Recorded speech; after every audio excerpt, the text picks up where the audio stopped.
तो दोस्तों कैसे आप सभी, मैं आशा करता हूं आप सब बिल्कुल ठीक होंगे। दोस्तों हाजिर है आपके लिए 5 ऐसी घटनाएं जिसे सुनकर यकीनन आपको मजा आएगा।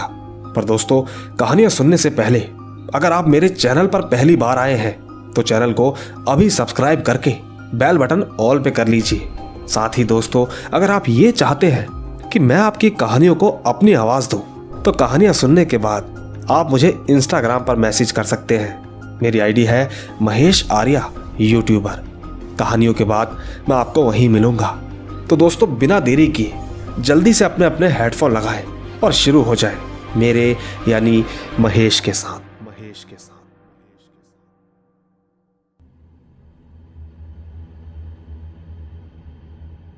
दोस्तों मेरा नाम ऋतु गोगोई है, मैं आसाम का रहने वाला हूं और आज जो कहानी मैं आप सभी को सुनाने जा रहा हूं वो मेरे साथ घटी एक सच्ची घटना है।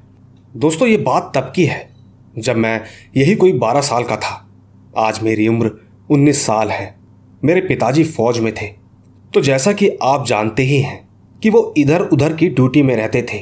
वो साल में मुश्किल से 1.5 महीने की छुट्टियों पर ही घर आते थे। वैसे मुझे अपने चाचा और चाची जी के घर में रहना अच्छा लगता था क्योंकि उनके घर के पास एक नदी थी। मुझे उसमें स्विमिंग करना बड़ा अच्छा लगता था। शुरुआत के 3 या 4 दिन तो मैं अपने पिताजी और चाचा चाची के साथ उस नदी किनारे जाया करता था, लेकिन कुछ दिनों बाद मैं सबसे छिपकर अकेले ही जाने लगा क्योंकि मुझे ज़्यादा पानी में खेलने के लिए रोका जाता था। इसी तरह जब मैं उस नदी किनारे गया तो मैंने थोड़ी देर तक पानी में ही खेला।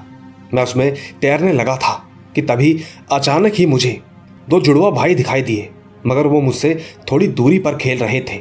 उस समय तो हमने एक दूसरे से कोई बात नहीं की, परंतु जब वो मुझे रोज दिखने लगे तब हम लोग एक दूसरे से इशारों में बात करते थे। हम लोग एक तरह से दोस्त बन गए थे। इसके ठीक कुछ दिनों के बाद जब मैं अपने चाचा के साथ उस नदी के किनारे गया तो मुझे वहां 2 जुड़वा भाई कहीं नहीं दिखाई दिए। फिर मैंने चाचा जी से कहा कि ये तो बड़ी अजीब बात है कि वो दोनों रोज यहाँ पर खेलने आते हैं, लेकिन आज क्यों नहीं आए होंगे। मेरी बात सुनकर चाचा जी ने कहा, कौन से भाई, कैसे भाई, तुम किसकी बात कर रहे हो। फिर मैंने बताया कि मैं हर रोज उन्हें यहाँ पर खेलते हुए देखता हूँ और अभी अभी तो हमारी नई नई दोस्ती भी तो हुई थी। दोस्तों मेरी सारी बात सुनकर मेरे चाचा जी ऐसे हो गए जैसे उनके पांव तले जमीन खिसक गई हो। वो काफी हैरान थे। इसके बाद वो मुझे वहां से लेकर सीधा घर आ गए। घर आकर उन्होंने बताया कि जिन जुड़वा भाई की मैं बात कर रहा हूं उनकी मौत तो 5 साल पहले ही हो चुकी थी, वो भी ठीक उस नदी में डूबने की वजह से। चाचा ने मुझे वहां जाने से मना कर दिया। मुझे चाचा जी की बातों पर विश्वास नहीं हुआ। मुझे उस समय ऐसा लग रहा था जैसे वो मेरे साथ मजाक कर रहे होंगे ताकि मैं अकेला नदी किनारे ना जा सकूं।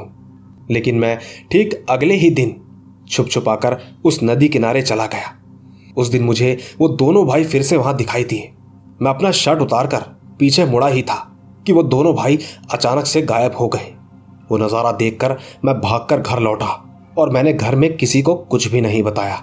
मैं बस खाना खाकर सोया ही था कि आधी नींद में मुझे ऐसा महसूस हुआ जैसे कोई मुझे मेरे लेफ्ट और राइट दोनों तरफ से पकड़कर सो रहा हो। मुझे बहुत डर लग रहा था, मगर दोस्तों मैं कर भी क्या सकता था। मैंने चुपचाप सोने का प्रयास किया। उस रात के बाद से तो ये सिलसिला कम से कम 2 दिन तक चलता रहा। फिर 2 दिन के बाद अपने आप ऐसा होना बंद हो गया था। वैसे जब धीरे धीरे सब कुछ नॉर्मल हो गया तो मैंने ये बात सिर्फ अपनी बहन के साथ शेयर की है। बकायदा मैंने अपनी फैमिली को इस बारे में कुछ भी नहीं बताया है। बस यही थी मेरी ये कहानी। तो दोस्तों देखा आपने, ये थी ऋतु गोगोई की कहानी। हालांकि कई बार ज्यादा डर जाने के कारण भी इंसान को सपने में ऐसा ही लगता है। बाकी आपको क्या लगता है नीचे कमेंट्स में जरूर बताइएगा। तब तक मैं ले चलता हूं आपको हमारी आज की दूसरी कहानी की तरफ। आइए सुनते हैं। दोस्तों मेरा नाम पार्थजीत है। मैं ठीक आसाम का रहने वाला हूं और ठीक आज जो कहानी मैं आप सभी को सुनाने जा रहा हूं वो मेरे साथ घटी एक सच्ची घटना है। दोस्तों दरअसल ये उन दिनों की बात है जब मैं इंजीनियरिंग कर रहा था। उस समय मैंने इंजीनियरिंग कॉलेज में दाखिला लिया ही था। मैं फ्रेशर था, इसीलिए उस कॉलेज में फ्रेशर पार्टी रखी गई थी जो कि रात के समय ही थी। उस दिन मैं और मेरे दोस्त रात के समय हॉस्टल से कॉलेज में गए। हम लोग 2 या 3 घंटे पार्टी में ही थे। फिर मैंने अपने दोस्तों से कहा कि चलो भाई, अब बहुत देर हो गई है, हमें वापस चलना चाहिए। दोस्तों, मैंने इतना ही कहा था कि वो लोग अपने किसी दूसरे दोस्तों के साथ पार्टी करने के लिए चले गए। उस रात मुझे अकेले ही हॉस्टल आना पड़ा। उस वक्त रात के 12:30 हो रहे थे। हमारे हॉस्टल के थोड़ी दूरी पर एक इलेक्ट्रिसिटी बोर्ड का ट्रांसफार्मर था, जो कि अक्सर खराब ही रहता था। और जब मैं ठीक हॉस्टल में आया तब मेरे सीनियर्स भी बोल रहे थे कि उस ट्रांसफार्मर की जगह रात को श्रापित बन जाती है। तो ठीक वही बात सोचते हुए, डरते हुए मैं उस रास्ते से चुपचाप आ रहा था। फिर जब मैंने जैसे तैसे ट्रांसफार्मर क्रॉस ही किया तो मुझे मेरे दोस्त की आवाज़ में किसी ने बुलाया। साथ ही किसी के रोने की आवाज़ भी आ रही थी। मैं मन ही मन बहुत डर गया था, क्योंकि मुझे पता था कि मेरे दोस्त तो दूसरे दोस्त के साथ पार्टी करने गए हैं। मैं समझ चुका था कि ये कोई और ही होगा, पर फिर भी मैंने पलट के देखा तो वहाँ पर कोई भी नहीं था। मैंने अपनी नज़रें इधर उधर दौड़ाई तो पता चला कि रोड के किनारे एक पुल के ऊपर बूढ़ी औरत रो रही थी। मैं सोचने लगा कि इतनी रात को सुनसान जगह पर कोई ऐसे क्यों रोएगा। मैं धीरे धीरे उस बूढ़ी औरत के पास गया। मैंने उससे पूछा कि आंटी, क्या हुआ? अगर कुछ भी दिक्कत है तो मुझे ज़रूर बताइए, मैं आपकी मदद करूँगा। लेकिन उस बूढ़ी औरत ने मुझे कोई जवाब नहीं दिया। फिर मैं उस औरत के थोड़ा और नज़दीक गया। मैं एक कोशिश और करना चाहता था, लेकिन जब उसने मेरी तरफ देखा तो यकीन कीजिएगा, मैं उसी जगह पर जाम हो गया था। ये सब देखकर मैं तुरंत वहां से भागने की सोच रहा था, मगर मैं उस जगह से हिल तक नहीं पा रहा था। साथ ही मैं चिल्लाने की भी कोशिश कर रहा था, पर गले से आवाज़ ही नहीं निकल पा रही थी। जब मेरी सारी कोशिशें नाकाम हो गई तब मैंने गायत्री मंत्र मन ही मन पढ़ना शुरू किया। इसके बाद मैं अपने आप ही न जाने कब बेहोश हो गया था। और ठीक जब मैं होश में आया तो मैंने खुद को एक आयुर्वेदिक हॉस्पिटल में ठीक ठाक पाया। बस इसी के बाद से मैं आज तक उस रास्ते से कभी अकेले नहीं गया। साल गुजरते रहे, 2018 आ गया। उस वक्त मैं गोलपारा डिस्ट्रिक्ट में नौकरी किया करता था। मेरा एक अलग डिस्ट्रिक्ट से ट्रांसफ़र होकर गोलपारा में हुआ था। मैं वहाँ पर रेंट पर रहने लगा था। सब कुछ ठीक चल रहा था, क्योंकि मैं उस कमरे में मैक्सिमम 3 या 4 दिन ही रहता था। और ठीक बाकी के जो दिन थे उन्हें मैं अपने दोस्तों के साथ गुजारता था। एक दिन फ्राइडे की रात थी। वैसे मेरा ऑफिस 2nd सैटरडे और 4th सैटरडे को बंद ही रहता था, तो ऑफिस के लोग फ्राइडे की ही रात को अपने घर के लिए निकल जाया करते थे। पर मैं अपने घर नहीं जाता था, क्योंकि मेरा घर ऑफिस की जगह से 650 किलोमीटर की दूरी पर था। मुझे तो आने जाने में ही 2 दिन लग जाते थे। खैर, फ्राइडे नाइट में अकेले ही उस दिन थोड़ा बाजार से चिकन लेकर आ रहा था। मैं उसको अच्छे से पकाकर खाने के लिए बैठ गया था। गर्मियों का मौसम था, कमरे में फ्रीज भी नहीं था। और तो और मेरे बगल वाले कमरे में जो दादा रहते थे वो भी अपने घर चले गए थे। खैर, मैंने चिकन खाया, पर मुझे थोड़ा सा अच्छा महसूस नहीं हो रहा था, क्योंकि उस वक्त मुझे ऐसा महसूस हो रहा था कि जैसे मेरे साथ मेरे कमरे में और कोई भी है। मैं सोच ही रहा था कि तभी लाइट चली गई। पर दोस्तों, मैंने खुद से बनाई हुई लाइट का स्विच ऑन कर दिया। इसके बाद मैंने खाना तो जैसे तैसे खा लिया था।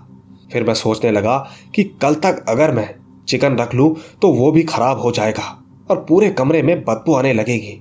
इसीलिए मैं बाकी चिकन को लेकर डस्टबिन के पास रहने वाले कुत्तों को देने के लिए चला गया। उस वक्त भी मुझे काफ़ी अजीब महसूस हो रहा था, पर फिलहाल मैंने चिकन कुत्तों को डाल दिया था। पर दोस्तों, सोचने वाली बात तो ये थी कि उन कुत्तों ने चिकन का एक पीस भी नहीं खाया। ये देखकर मैं हैरान भी था, क्योंकि जैसा आप लोग जानते ही हैं, कुत्तों को मीट और चिकन खाने में कितना पसंद होता है। उल्टा वो तो चिकन को देखकर रोने लगा। उसे ऐसा करते देख उस जगह से बाकी कुत्ते भी चले गए। खैर, थोड़ी देर बाद मैं अपने कमरे में वापस आ गया। वापस आते ही मेरे कमरे की लाइट फिर से एक बार और चली गई। मैंने जल्दी से मच्छरदानी लगाई और सोने की तैयारी करने लगा। इसी बीच मुझे कमरे से जिस तरफ मेरा बेड है उस तरफ एक खिड़की भी है। मुझे वहां से किसी के रोने की आवाज आ रही थी। मेरे पास एक बड़ा सा चाकू था, तो मैं उसे लेकर बाहर चला गया, ये देखने के लिए कि आखिर इतनी रात को रो कौन रहा है। पर दोस्तों जब मैंने बाहर देखा तो वहां पर कोई भी नहीं था। फिर मैं मन ही मन हनुमान जी और गणेश जी को याद करने लगा। मैंने जैसे ही दोबारा सोने की कोशिश की तब मुझे ऐसा महसूस हुआ कि किसी ने मेरा गला दबा रखा हो। दोस्तों वो रात तो जैसे तैसे बीत गई। फिर सुबह मैं जिस दुकान से दाल चावल लेता हूँ, मैंने उन दादा से पूछा कि दादा मेरे साथ ऐसा ऐसा हो रहा है, मुझे समझ नहीं आ रहा कि मैं करूँ तो क्या करूँ। दोस्तों तब मुझे उन दादा ने जो बताया उसे सुनकर मेरे रोंगटे खड़े हो गए। दादा ने मुझे बताया कि तुम्हारे कमरे में पहले 2 नर्स ने सुसाइड किया था, फिर उसके बाद एक बूढ़ी आंटी और अंकल जी रह रहे थे। 2 महीने के बाद वो भी उस हादसे के बारे में जान गए थे। फिलहाल उनकी भी मृत्यु हो गई थी। इसके बाद उस घर के मालिक ने 2 साल वो कमरा किसी को भी रेंट पर नहीं दिया। बाद में मालिक को उस हादसे के बारे में भी बताया था, इसीलिए उसने कहा कि कमरे में पूजा अर्चना करवाई है, मगर फिर भी ऐसे हादसे होते हैं। खैर इस बारे में और ज़्यादा मालूम तो उस मालिक को भी नहीं था। अब ये तो उस घर का मालिक ही जाने कि वो कितना सच बोल रहा था। बाकी वहाँ रहना या ना रहना वो आपकी मर्जी है। दोस्तों इतना सुनने के बाद भला कौन ऐसा इंसान होगा जो ऐसे कमरों में रहना चाहेगा। मैंने तो अगले ही दिन वो कमरा खाली कर दिया था। पर दोस्तों मेरी नींद में वो रोने की आवाज़ें आज भी मेरे कानों पर पड़ती हैं। साथ ही सबसे ज़रूरी बात तो ये है कि वहाँ जो कोई भी आता है, जैसे कि मेरे दोस्त लोग जो भी वहाँ आया, तो थोड़े दिनों के बाद ही सब लोग वही बोलते थे कि ये कमरा देखकर ऐसा लगता है कि तुम्हारा पूरा कमरा रो रहा है। मेरा वो दोस्त उस कमरे में इतना बीमार हुआ था कि वो अपना इलाज करवाकर थक चुका था। खैर इस बात से मुझे ये सीख मिलती है कि हम जब भी किसी नए कमरे में जाते हैं तो हमें उस कमरे में जाने से पहले पंडित जी को बुलाकर पूजा करवा लेनी चाहिए, क्योंकि ये मैं अपने एक्सपीरियंस से बोल रहा हूँ। बाकी इस तरह की घटनाएं वैसे कम सुनने को ही मिलती हैं। बस इतनी ही थी मेरी ये कहानी। तो दोस्तों देखा आपने, ये थी पार्थजीत की अपनी आप बीती कहानी। उन्होंने किस तरह हमसे अपने इतने सालों का एक्सपीरियंस शेयर किया। मुझे उम्मीद है आपको इनकी कहानी ज़रूर पसंद आई होगी। बाकी मैं ले चलता हूँ आपको हमारी आज की चौथी कहानी की तरफ। आइए सुनते हैं। दोस्तों मेरा नाम आर्यन चौरसिया है। ये बात साल 2018 की है और ठीक अभी मेरी उम्र केवल 16 साल की है। दोस्तों उस साल मैं काफ़ी देर रात तक फ़ोन को यूज़ किया करता था। ठीक मेरी ही तरह आप में से भी कई लोग देर रात तक फ़ोन यूज़ करते होंगे, और तो और ज़्यादातर लोगों को इस चीज़ की आदत लॉकडाउन से पड़ी है। खैर छोड़िए, मैं अपनी कहानी पर आता हूँ। एक दिन की बात है, मैं ऐसे ही देर रात तक फ़ोन चला रहा था। मैं उस वक्त यूट्यूब पर वीडियोज़ स्क्रॉल कर रहा था कि तभी मुझे एक वीडियो का थंबनेल दिखाई दिया। उसमें लिखा हुआ था कि आपको हॉरर स्टोरी में इंटरेस्ट है। दोस्तों आप सभी ने मोमो नाम तो सुना ही होगा, वही जो व्हाट्सएप पर सबको डराती है। वो रैंडम बच्चों को व्हाट्सएप में ऐड करके उन्हें ब्लैकमेल करती थी। वो उन्हें जंप स्केयर की वीडियो भेजती थी, और ज़्यादा जानने के लिए आप इस बारे में सर्च कर लेना। बाकी दोस्तों मुझे भी कुछ इसी तरह का यूट्यूब पर मोमो से रिलेटेड एक वीडियो मिला। उस वीडियो में मैंने देखा कि वो कैसे लोगों को मार रही है और पुलिस कैसे मोमो का केस सॉल्व कर रही थी। वैसे मुझे भी इसी तरह की वीडियो देखने की इच्छा थी। मुझे काफ़ी मज़ा आ रहा था कि तभी उसी वक्त मुझे एक अननोन नंबर से कॉल आया। तो मैंने देखा कि उसने उधर से मेरा कॉल उठाने तक काट दिया था। फिर हर 2 सेकंड में एक कॉल आने लगा। उस समय मुझे बहुत ही गुस्सा आ रहा था। साथ ही मैं ये भी सोच रहा था कि आखिर ये कौन है जो मुझे बार बार कॉल कर रहा है। मैं ये सब सोच विचार में डूबा हुआ था कि मुझे फिर से उसी नंबर से कॉल आया। इस बार मैंने उस नंबर पर ध्यान दिया तो मैंने देखा कि वो नंबर के डिजिट तो 13 का था। ये देखकर मैं हैरान हो गया। साथ ही मुझे थोड़ा डर भी लगने लगा। फिर मैं जो मोमो का वीडियो देख रहा था मैंने उसे भी बंद कर दिया। पर तभी मैंने एक चीज़ नोटिस की कि वो वीडियो बंद होते ही उस नंबर से कॉल आना भी बंद हो गया था। फिर मैंने अपने मन की संतुष्टि के लिए फिर से वो वीडियो लगाया, पर एक बार फिर उसी नंबर से कॉल आना शुरू हो गए। ऐसा होते ही मैंने डर के कारण वो वीडियो तुरंत बंद कर दिया। मैं सोचने लगा कि ये कोई भूतिया वीडियो था क्या। मैंने अपना फ़ोन बंद करके साइड में रखा और सो जाना ही ठीक समझा। दोस्तों, जब मैं फ़ोन रख के सोने जा रहा था कि तभी मुझे अलमारी की साइड से किसी का हाथ दिखाई दिया। एक झटके में वो हाथ अलमारी के पीछे चला गया। दोस्तों, सच बताऊं तो ये देखकर मैं काफ़ी ज़्यादा डर गया था। मेरी नज़र बस दीवार के कोने में टिकी हुई थी, पर मेरी हिम्मत नहीं हो रही थी कि अलमारी के पास जाकर देखूं। मेरे मन में यही चल रहा था कि अगर मैं वहां पर गया तो शायद जो मैंने हाथ देखे हैं, कहीं वो पूरा इंसान मेरे सामने आ गया तो मैं क्या करूंगा। इसके बाद दोस्तों, आप नहीं मानेंगे कि मैंने जैसे तैसे करके वो पूरी रात ऐसे ही बिताई। फिर अगले दिन जब मैं उठा तो मैंने अपना फ़ोन चेक किया। मैंने देखा कि उसी नंबर से, जिस नंबर से रात को कॉल आ रहे थे, उसी से किसी ने व्हाट्सएप पर फोटो भेजी है। अब उसमें कोई इंसान था या क्या, ये तो मुझे नहीं पता, लेकिन उसने भूत की तरह ही कपड़े पहने हुए थे। पर देखकर साफ समझ आ रहा था कि किसी ने कपड़े पहनकर सेल्फी ली है। उसका हाथ देखकर यह भी समझ आ रहा था कि उसने हमारे घर के हॉल में ही ये सेल्फी ली है। मैंने तो तुरंत उसका नंबर डिलीट कर दिया और अपना व्हाट्सएप नंबर भी चेंज कर लिया। पर जब मैंने इस पूरी घटना को अपने परिवार के साथ शेयर किया तो यकीनन किसी ने मेरी बात पर विश्वास नहीं किया। हो सकता है कि शायद आप भी इस बात पर विश्वास ना करें, पर अगर आपको इस कहानी में जरा सी भी सच्चाई लगी हो तो नीचे कमेंट्स में ज़रूर बताइएगा। तो दोस्तों, देखा आपने, ये थी आर्यन चौरसिया की कहानी। हालांकि इनकी कहानी लग तो बनावटी ही रही है। बाकी आपको अगर ये अच्छी लगी तो नीचे कमेंट्स में ज़रूर बताइएगा। तब तक मैं ले चलता हूँ आपको हमारी आज की आखिरी कहानी की तरफ। आइए सुनते हैं। दोस्तों, मेरा नाम कृष्णा है। मैं उत्तराखंड का रहने वाला हूँ और ठीक आज जो कहानी मैं आप सभी को सुनाने जा रहा हूँ वो मेरे दादाजी के साथ बीती हुई एक सच्ची घटना है। दोस्तों, मेरे दादाजी एक सरकारी ऑफिसर थे, लेकिन अब वो रिटायर हो चुके हैं। वो ठीक एक दिन अपनी पेंशन लेने के लिए बैंक में जा रहे थे। दोस्तों, जिस रास्ते से वो जा रहे थे उस रास्ते में एक जगह पड़ती है, उसका नाम है डोईवाला। उन्हें डोईवाला पर एक कुत्ता दिखाई दिया जो कि वहां पर रोड क्रॉस कर रहा था। उस वक्त मेरे दादाजी बाइक में गए हुए थे तो उन्होंने जल्दबाजी में आगे का ब्रेक दबा दिया, जिससे वो उड़कर आगे जाकर गिर गए। उस वक्त भगवान जी की कृपा थी जो कि उनके सामने, जो कि रोड के साइड में बैठ के गद्दे रखे थे, जिससे मेरे दादाजी को कोई चोट ही नहीं लगी। पर उनकी बाइक की हालत काफ़ी ख़राब हो गई थी। जब सारे लोगों ने मेरे दादाजी से पूछा कि आपने एकदम ब्रेक क्यों मारा, तो उन्होंने कहा कि मेरे सामने से कुत्ता जा रहा था, बस उसी के चक्कर में मैंने ब्रेक दबा दिया।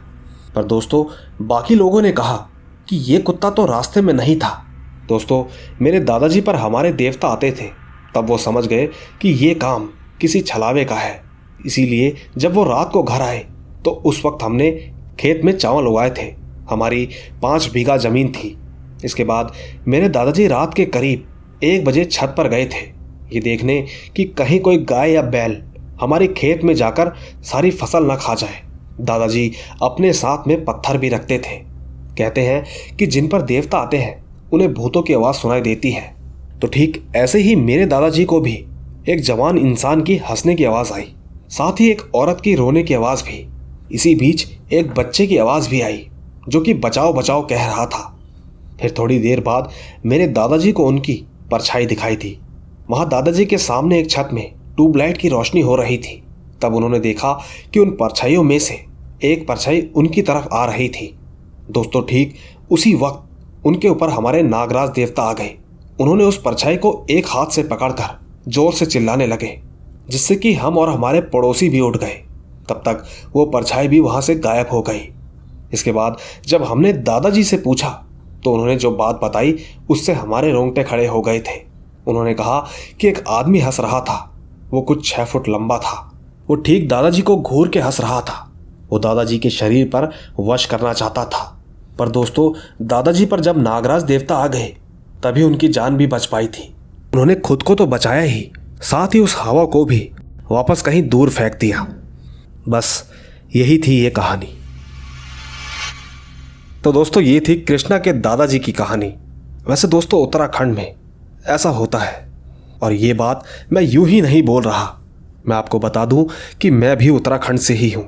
मैंने भी इस तरह की चीज़ों को होते देखा है।